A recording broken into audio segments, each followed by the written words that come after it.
This recipe will show you how to make these strawberry white chocolate cookies from scratch. You will need 2 sticks of unsoftened butter, 1 salted, 1 unsalted, 2 tablespoons of strawberry jello. You can use cherry if you're not a fan of strawberry.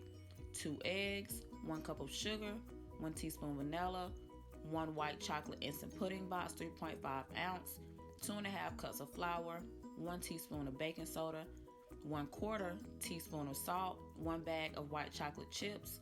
If you only have unsalted on hand, you can up your 1/4 teaspoon of salt to half a teaspoon of salt. Here I am adding my baking soda, my salt, and the white chocolate pudding box. If you only can find fat-free, that's okay.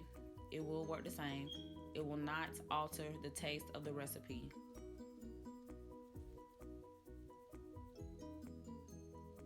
You want to grab whatever you have on hand, a whisk, a spatula, spoon, fork. Get it all incorporated. Make sure that you get that white pudding mixed very evenly into that flour. You want that flavor to go all the way through your recipe. Here I am just adding my butter to the bowl. It's really soft, so you want to make sure that you scrape down your wrapper because you don't want any of your butter to be left behind. This is very important. It will change the texture if you do not get all of your butter into that bowl.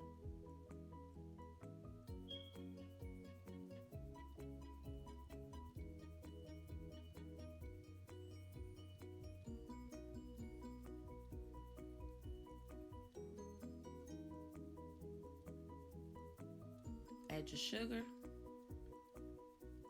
and your strawberry jello mix. Again, if you are not a fan of strawberry, you can use cherry. You will just substitute your strawberry jello for cherry and substitute your white chocolate chips for milk chocolate.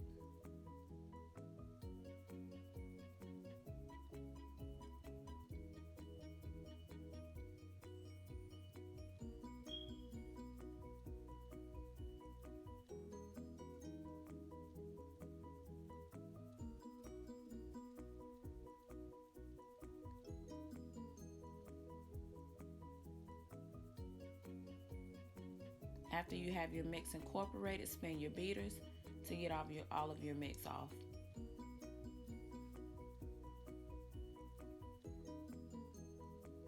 Use your room temperature eggs and incorporate them into your strawberry pudding mix. If your eggs are cold to start, you can grab a bowl of warm water and set your cold eggs inside. It will speed up the warming process of the eggs.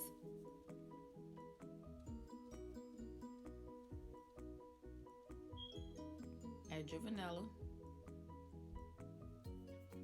You can use flavoring or extract. It doesn't matter, end result is the same.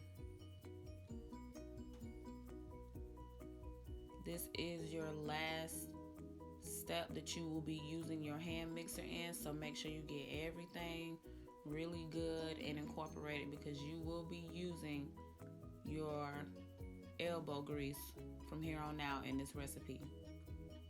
Spin your beaters again, get your mix off. You will be adding your flour mixture to your strawberry and egg pudding mixture. You can add it 1/4 cup or half a cup at a time to make sure that you are incorporating your flour well into your strawberry pudding egg mixture.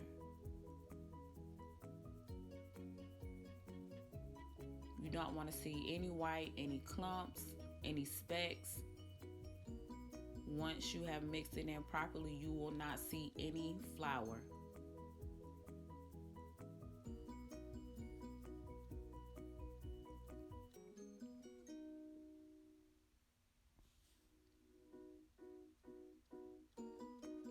You will repeat these steps until all of your flour is mixed into your strawberry, egg, and pudding mixture.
Now that you are getting that last bit of flour incorporated, it will be a good time to cut your oven on to 350 if it is electric and 325 if it is gas.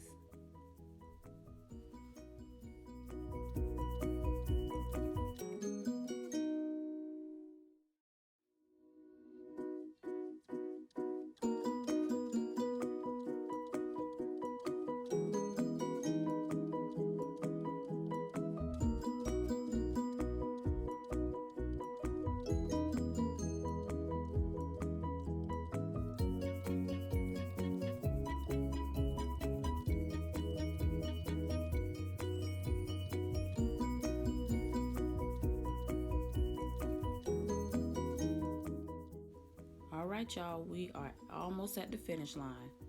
Add your chocolate chips in and incorporate them fully. This part will be a little tough as you have that really thick mixture, but if you work slowly, you should be able to cover up all your chips. Even if you can still see a few, as long as they are incorporated into your cookie mixture, it won't matter. It'll bake exactly the same.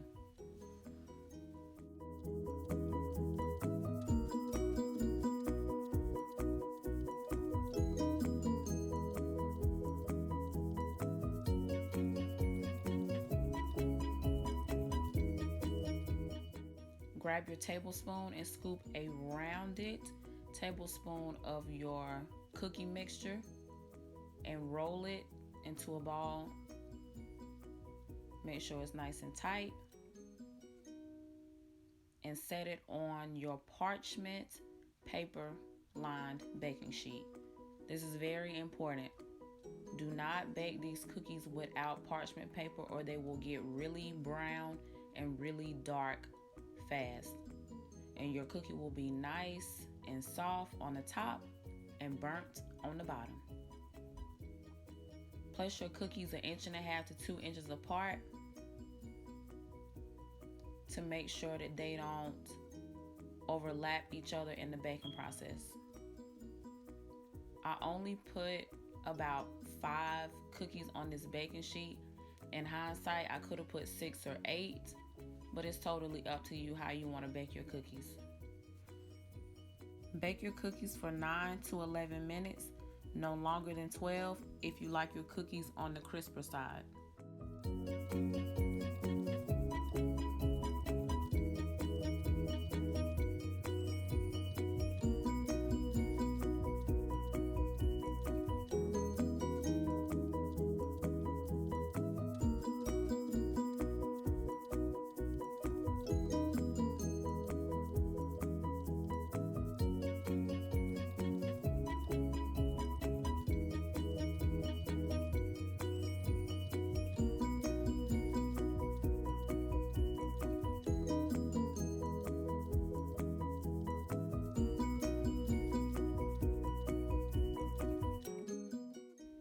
Here the cookies are fresh out of the oven.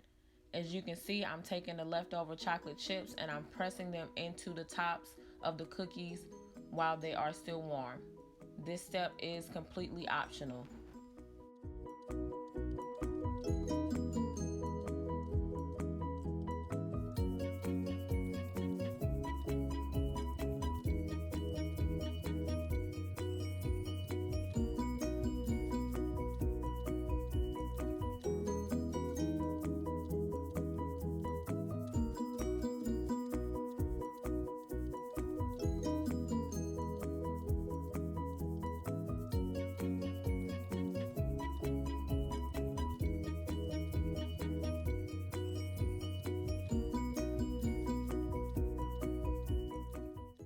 Now your cookies are officially ready to eat. Like and subscribe if you'd like to see more tutorials from Sweets and Treats by Nee.